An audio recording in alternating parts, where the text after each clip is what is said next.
Yo creo que lo primero es tratar de, digamos, resumir la información, ¿no es cierto?, para los oyentes, televidentes y seguidores de Exitosa. ¿Qué es exactamente lo que se ha aprobado en el Congreso? Exactamente, ¿en qué consiste, en Lo resumidas que, cuentas?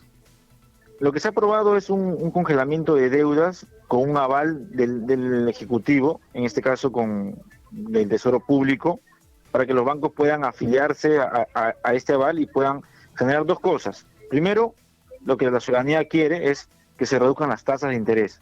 Si es que el banco quiere acogerse a este aval, tiene que reducirle entre 15 y 25% de tasas de interés para que puedan recibir este aval. Lo que hemos puesto, los montos que hemos puesto de 10.000 soles para el consumo revolvente y no revolvente, 20.000 soles para la micro y pequeña empresa, ha sido pensando en las grandes mayorías. ¿Por qué? Porque los 20.000 soles cubren la cartera del 96% de los créditos de micro y pequeña empresa. Estamos hablando de 2.300.000 soles. Y en el caso de consumo, el consumo de la gran mayoría, en el caso de revolvente son 2.300.000, tienen menos de 10.000 soles de consumo. Es decir, pueden tener 2 o 3 tarjetas de 3.000 soles, pero en general, o sea, tienen más o menos 10.000 soles de consumo. Ese es un 88% de la población que estamos beneficiando con la ley. Y en el caso de consumo no revolvente, estamos beneficiando al 66% porque son más o menos 2.100.000 que tienen menos de 10.000 soles. Las discusiones con el Ejecutivo fueron bastante, de casi 6, 7 horas, porque ellos habían propuesto 5.000 soles y no se querían mover de ese techo. Y nosotros dijimos, no puede ser, porque nosotros ya tenemos los datos que hemos tenido trabajando durante varios meses con la Comisión de Economía, y mínimo era 10.000 soles, y nuestra propuesta inicial era de 3 UIT, que son 12.600 soles aproximadamente. Entonces, el proyecto de ley lo que busca primero es que se puedan congelar las deudas por 90 días. En uno de los artículos se compone que por 90 días todos los que tengan más de 3 meses de haber dejado de pagar sus deudas van a poder acogerse a este proyecto. Pero si los bancos quieren acceder a este programa de garantías, tienen y están obligados a bajar sus créditos entre 15% y 25%. O sea, y que hay una tabla en la cual se manejan. Sabemos que muy bien que los créditos hipotecarios están alrededor de 8 a 10%. Entonces, los créditos hipotecarios bajarían aproximadamente en un 15%. Pero sabemos muy bien que los créditos de consumo y los créditos para micro y pequeña empresa superan ampliamente el 30%. Estamos claramente entonces que los microempresarios y el crédito de consumo va a bajar aproximadamente 25%. ¿Por qué pusimos esto y quisimos que esto sea de manera obligatoria, esta parte? Porque sabemos que ha habido un refinanciamiento en los últimos meses que ha generado que las tasas de intereses a los consumidores aumente. Quizás no directamente, pero al final en cuotas ha aumentado. Entonces, nosotros teníamos que coger este proyecto del Ejecutivo Exitosa. para evitar también, Nicolás, Jesús, para evitar que este proyecto vaya al TC, porque iba a haber un enfrentamiento entre privados, porque estaríamos también interfiriendo en contrato entre privados. Entonces, ha sido una discusión bastante amplia durante varias horas. Ha salido un texto consensuado, quizás un poco complicado de masticar al inicio, pero explicándolo bien, detalladamente. Al final, nosotros como Congreso lo que ha primado para nosotros es que 7,5 millones de personas pues, se puedan ver beneficiados, Claro, tanto en crédito de consumo y microempresa. el sentir de la población es completamente distinto. El sentir de la población, con la que nosotros conversamos todos los días y las que han estado opinando durante la mañana, es que se ha jugado a favor de los bancos y que poco se han hecho para ayudar a quienes no pueden pagar sus deudas. En el siguiente sentido, por ejemplo, los deudores están pidiendo un plazo mayor de congelamiento de deudas que no vaya solamente por espacio de 3 meses, sino un año. Y que además se buscara el reajuste de la tasa de interés. Cuando se puso este tema a debate esta semana, cuando lo preguntamos al presidente del Consejo de Ministros, él habló claramente de que se estaba presentando o se estaba conversando con los representantes de las bancas para tratar el tema de reajuste de los intereses. Y ya luego salió un proyecto completamente distinto que fue llevado al Congreso, que ya ustedes han conversado. Yo le digo esto porque hay cierto malestar por parte de las personas que se sienten traicionadas al respecto. Nosotros, en primer lugar, nunca hemos traicionado a la ciudadanía. El proyecto de la Comisión de Defensa del Consumidor nació con 3 meses de congelamiento de deudas. Eso es el proyecto original y no hemos variado eso. Pero, ¿qué se ha agregado en este proyecto? Si es que las personas no pueden pagar su cuota, las garantías cubren en crédito de consumo 6 meses y en crédito hipotecario 9 meses. Es decir, el banco prácticamente estaría recibiendo el dinero de las garantías para poder aliviar las deudas de ellos. Pero nosotros como Congreso propusimos un proyecto de ley que eran de 3 meses. Y además, este proyecto de ley incluye cajas municipales, microfinancieras de ahorro y crédito, incluye todo el sistema financiero, algo que al inicio nosotros no pudimos proponer porque era riesgoso para estas empresas, porque había empresas muy pequeñas que podían verse afectadas y quizás entrar en default. Pero ahora con las garantías que el Ejecutivo ha puesto tarde, realmente muy, muy tarde, después de 6 meses se ha dado cuenta que este proyecto del Congreso sí podía ser viable, sí era capaz de trabajarlo, y realmente yo veo que después de 4 o 5 meses que ha pasado esta crisis, recién se dan cuenta de que nosotros sí también podemos aportarles ideas que pueden ayudar a la ciudadanía.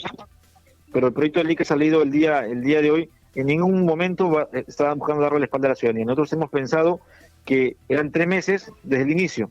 No es que hayamos negociado con el Ejecutivo, eso es completamente falso.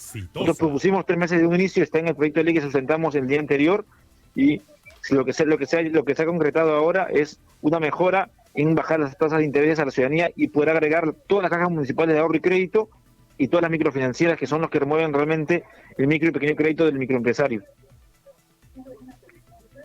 Ahora, ¿por qué se optó por esta salida de las garantías del Estado como aval y no de un procedimiento similar al de reactiva? Es decir, en algún momento el propio Banco Central de Reserva, en su informe sobre inflación del mes de junio, hablaba de la posibilidad de aplicar lo que ellos llaman las operaciones de reposo, es decir, donde lo que hacía el Banco Central de Reserva era comprarle a los bancos la deuda, ¿no es cierto? Y a cambio, o sea, la deuda de sus clientes, a cambio de que el banco bajara las tasas de interés de una manera significativa. Pero ahí estábamos hablando de otros números, ¿no? O sea, de tasas de interés del 4%. O sea, porque, por ejemplo, en este momento, alguien que debe y que tiene un crédito y que está pagando 39% de intereses, que es el promedio, ¿no es cierto? Le van a bajar el 25%, va a pagar 32%. Es una barbaridad, 32% de interés. Y eso, si el banco quiere, porque encima es 4 veces, has dicho, tú mismo lo has repetido ahora, José, podrán. No es tendrán, sino podrán. Eso depende de que ellos quieran o no. El término facultativo genera muchas dudas también, ¿no? Claro, ahí hay que tener algo. El proyecto del Congreso nació buscando que el Ejecutivo le dé la solución.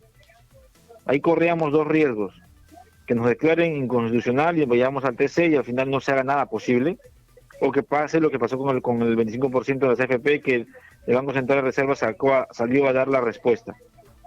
Al entrar el proyecto del Ejecutivo el día de ayer, estábamos en la obligación como Congreso, según reglamento, de darle prioridad.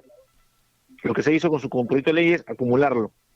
Y como ellos daban una posibilidad de que esto sea completamente viable y sea promulgado en estos días, como dijo la ministra de Economía, se optó por esta posición. Reducir un porcentaje de las tasas de interés era una posición bastante buena para el Congreso, porque nosotros no proponíamos bajar tasas de interés porque no podíamos. Eso era una opción que podía darlo o no podía darlo el Banco Central de Reserva, si es que lo daba también, y si no mandaba al TC. Y la otra opción era que nosotros no incluíamos en nuestro proyecto de ley cajas municipales y microfinancieras por el tema de que eran muy pequeñas y corrían el riesgo de entrar en default. Entonces, nosotros usamos las herramientas que teníamos en el momento. Hicimos que esto sea viable, no renunciamos a beneficiar a la ciudadanía, porque nuestro proyecto nació con la misma cantidad de beneficiados, con 7.500.000, y ahora se mantiene con 7.300.000 aproximadamente. Nosotros como Congreso hemos aprobado nuestro proyecto de ley original, pero con unas garantías que el Ejecutivo ha dispuesto. Eso es lo real. La ciudadanía, yo sé que quizás quisiera tener 6 meses, 9 meses, un año de congelamiento de deudas, pero en este momento No. de crisis económica es complicado para todos en este momento. Bueno, y además que alcance a todos. Ahora, yo tengo acá también algunas dudas respecto al texto sustitutorio, por ejemplo, y ahí sería bueno que hagamos algunas explicaciones. El tema este de quienes, por ejemplo, pueden acceder, y si acceden a este beneficio solamente lo pueden hacer en una sola deuda, cuando hay personas, por ejemplo, que tienen más de una deuda. Es decir, tienen deuda hipotecaria, tienen deuda personal, tienen deuda vehicular y encima tienen una pyme. O sea, tienen deudas por todos lados y solamente pueden acceder a un beneficio. La idea del proyecto es que se pueda afiliar a una de las deudas que él considere, que la persona considere de mayor importancia o de mayor monto, hasta el monto que pueda darse, pero... Claro, pero si lo ponemos así, si vamos a lo concreto, el hecho de, por ejemplo, tienes una pyme, no puedes pagar tus compromisos, eso te lleva a generar deuda tras deuda tras deuda, ¿no? Entonces, ¿cuál es la importancia en realidad que le das a tu deuda? Cuando tienes varias. Claro, una pyme tiene una vida propia. Una pyme y una persona natural, por más que sea dueña de la pyme, es diferente, porque son personas jurídicas y naturales. Entonces ahí tenemos que separar el tema claramente. Las personas naturales pueden tener crédito hipotecario y crédito de consumo. Y en el caso de que tenga vehicular. Entonces ahí tienen que priorizar entre los tres, porque nosotros, la pyme tiene RUC y tiene su propia vida. Para ellos es completamente casi el 97% de la cartera. Para ellos es tratar de salvar a todas las pymes. Claro, sí. Y para el crédito de consumo, en consumo te digo, hay casi 16 millones de créditos de consumo en nuestro país. Entonces la idea es que este proyecto de ley trate de llegar a la mayor cantidad de población. Quizás tengan 3, 4 deudas personales, pero por lo menos tiene que cubrirle una para que así todos puedan ser cubiertos, porque son casi 9 millones de personas que tienen créditos de consumo y hipotecarios. Si le vamos a cubrir a todos, estaríamos hablando de cubrir casi 16 millones de créditos de consumo. Entonces, la idea es que esto pueda alcanzar para toda la población que tiene crédito de consumo, aunque sea en una o en dos de sus deudas. Porque sabemos que la gente maneja 3, 4 tarjetas normalmente, claro, pero la idea no es cubrir todo, ¿no? Congresista, sí, estábamos viendo algunos criterios, porque creo que esto además todavía tiene que elaborarse un reglamento para tener los criterios claros de quiénes pueden acceder y cuáles serían, por ejemplo, las coberturas, ¿no? Yo le preguntaba, por ejemplo, en el caso de los créditos hipotecarios, ¿no? O sea, ¿qué valor consideramos? ¿El costo total del departamento, por ejemplo, o lo que queda por pagar?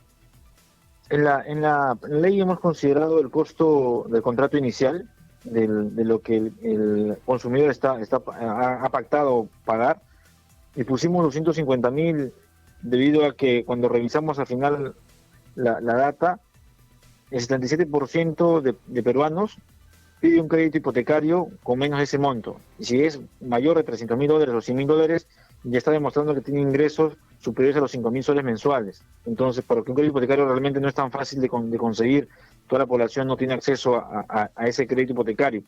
Tienen una condición especial en los bancos para que se puedan conseguir. Entonces, nosotros optamos por los $150.000 porque cubríamos casi el 75%, técnicamente el 77% de toda la población que se quedó en crédito hipotecario. Es decir, 3/4 de la población que tiene un crédito hipotecario está cubierto con este monto. Hubiera sido perfecto ponerle, no sé, $200.000, $300.000, pero la idea es beneficiar a las grandes mayorías que se han visto afectadas en esta crisis económica. También hemos puesto que sea para vivienda única y para hipotecario para propiedad de vivienda, que hay que especificar también porque no puede ser para hipotecario de negocio, que es diferente.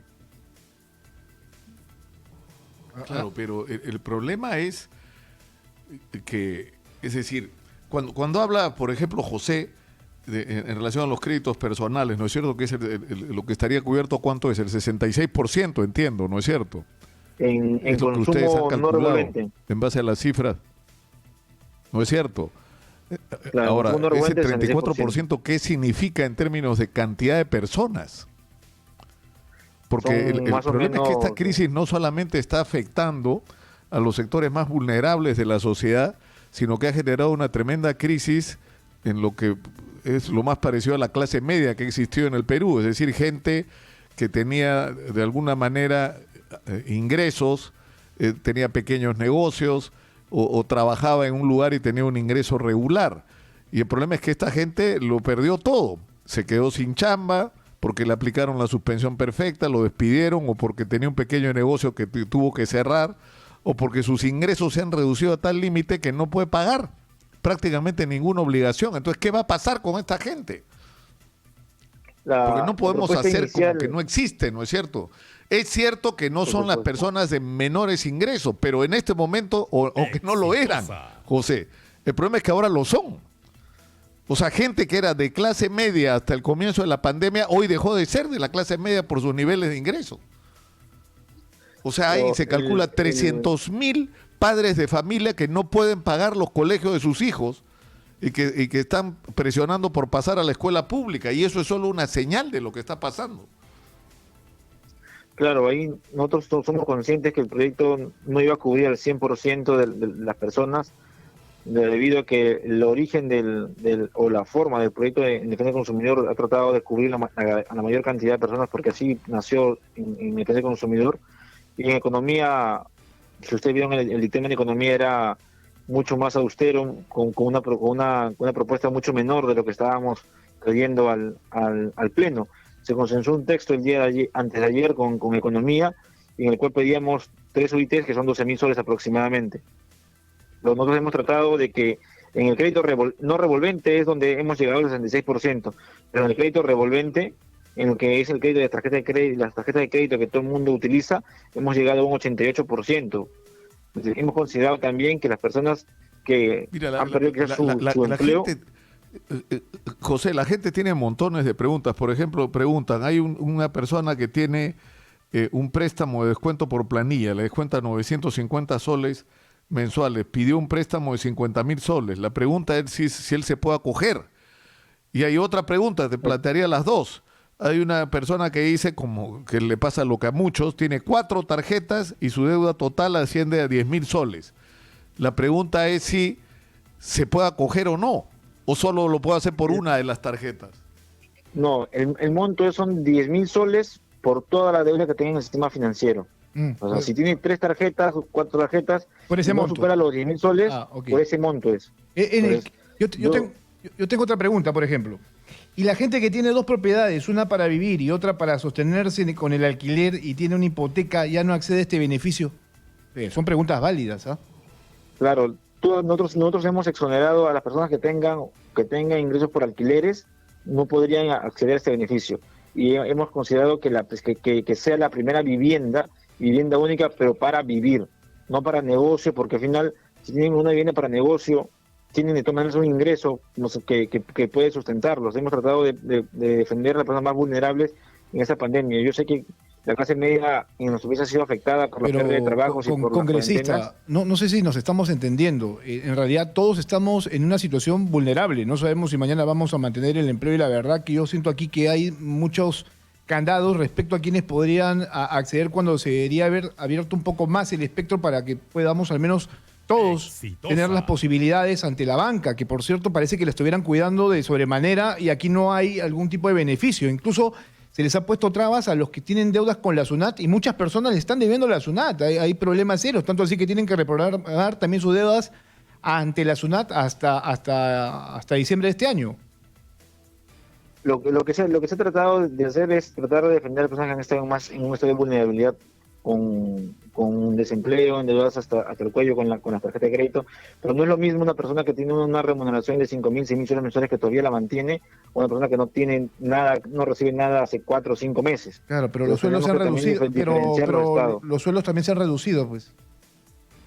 Claro, pero hay que también ser bastante conscientes que hay personas que tienen 3, 4 meses sin tener ingresos y personas que sí todavía siguen recibiendo, sean pocos, pero siguen recibiendo sus ingresos. ¿Y qué pierden los bancos? O sea, realmente, ¿qué se hace con ellos?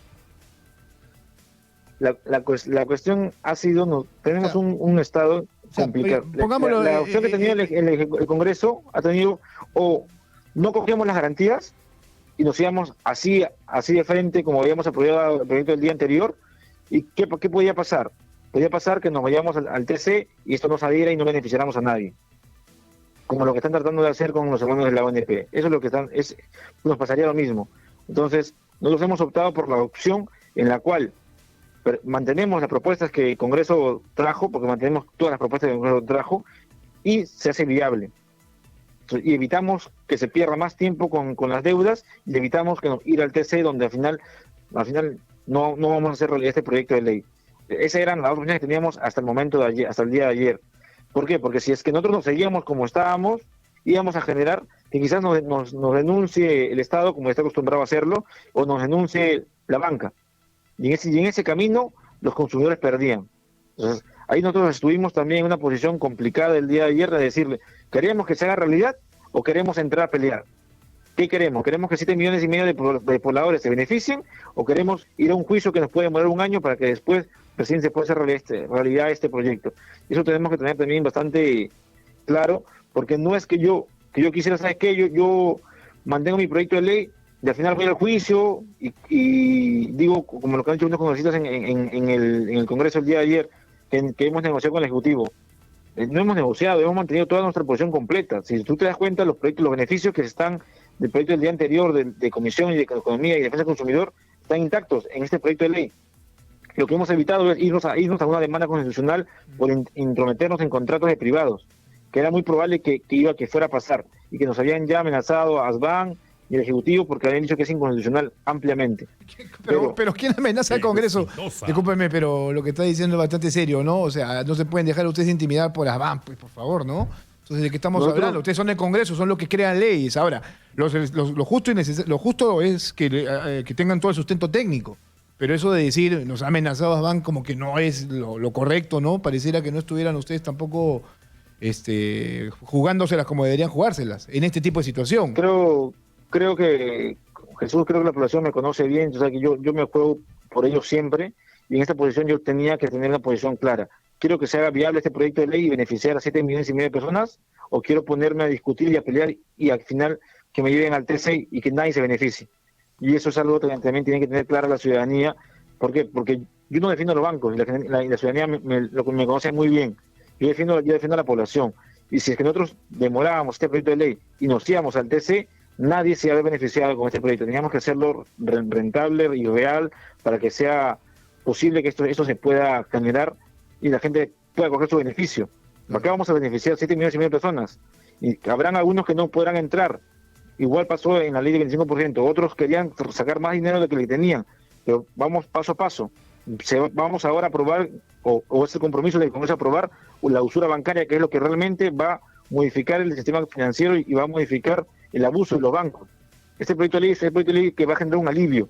Pues lo que realmente va a cambiar y mejorar la banca es nuestro proyecto de ley multipartidario, para que nadie diga que es dueño de ese proyecto de ley, que va a generar que las tasas de interés bajen por lo menos al 50% de lo que son actualmente. Esa es realmente la solución a largo plazo que este Congreso le tiene que dejar a la ciudadanía.